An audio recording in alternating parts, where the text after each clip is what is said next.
Naitwa Ali Chionda. Eneo tukio nina duka pale la hardware ambayo nauza vifaa vya ujenzi.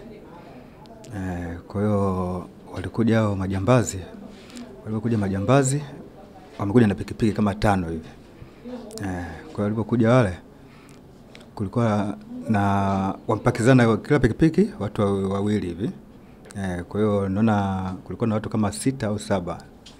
Kuna kila mmoja alikuwa na nini? Bunduki yake. Kwa walipofika pale walielekeza kwanza eneo la benki CRDB.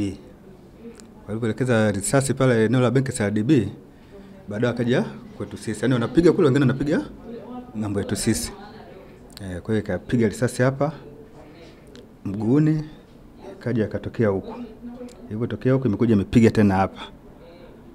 Sasa hapa katika daktari alipofanya uchunguzi, huku risasi haipo, inaonekana imepiga hivi imetokea huku. Kwa hiyo huku kaingiza kidole chake na kaangalia mpaka ndani, asema hajaiona risasi. Ila tu ananiambia kesho asubuhi tuende X-ray tukapiga X-ray ili kuangalia kama risasi ipo au haipo. Ilikuwa muda wa jioni kama saa 1:00 hivi. 1:00 inaenda kwenye 1:15 hivi ya usiku ya jioni.